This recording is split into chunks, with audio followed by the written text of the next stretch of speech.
Israel continues to squeeze the Gaza Strip today, tightening its grip even further on the entry of supplies into the coastal enclave. Starting today, lasting through early next week, Israel says it will not permit fuel into the area. Transporting food and medicine can continue, but only with an extra layer of bureaucracy. Special permission from the IDF needed. Also, the permitted fishing zone for Gaza fishermen now being cut down in half to less than 2 miles off the coast. Hamas today says Israel is committing a crime against humanity and there will be dangerous consequences.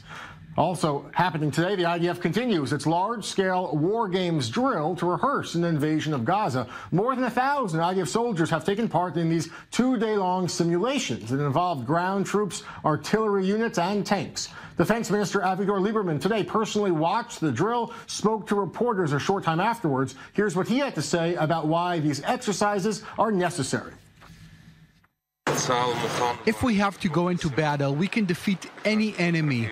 The IDF knows what to do, how to do it, and when to do it. We will determine the rules of the game and no one else. And we thank defense correspondent Daniel Tsemach live near the Israel-Gaza border, where the whole area around you is still torched from those arson, fire, and kite attacks.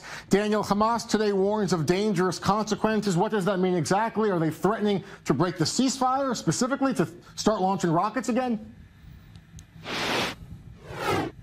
Well, Jeff, we'll start with what we have from today. And today, a day after the defense minister made that statement about the closure of the Kerem Shalom crossing, there's already been a report of an arson balloon that was found at a school in southern Israel that was sent from Gaza. And we personally, throughout the day, at different points along the Israel-Gaza border, have seen 2 fires in the distance that were put out quite quickly. Here, where we're currently standing, is actually the remnants of a fire that was actually raging 2 days ago. And this all comes when Israeli media is reporting, actually, citing a high-ranking Israeli military official who said that in the past 3 days there has been a severe decrease in the amount of fires that have actually struck this area.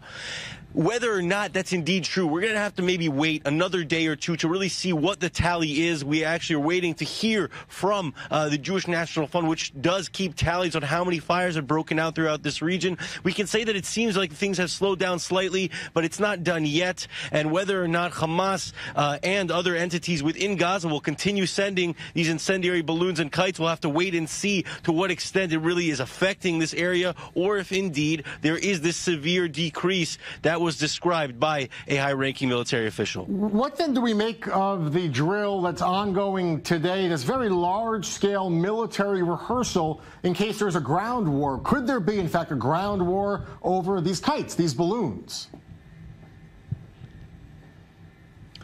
Well, this is always the worst case scenario, or the last resort is a threat to a war. We've heard it from leaders on both sides, both Israeli leaders and Palestinian leaders within Gaza, who say that they don't want an escalation, but they have to be prepared for one. Israel certainly is constantly preparing for such situations, but it must be mentioned here that while this drill might have been capitalized as an opportunity to send warnings and messages to Hamas and really to show Israel's might, this drill was specifically scheduled weeks in advance. We know personally that was scheduled weeks in advance, so we'll have to take that particular statement with a grain of salt, Jeff. All right, Daniel Tsemach reporting live.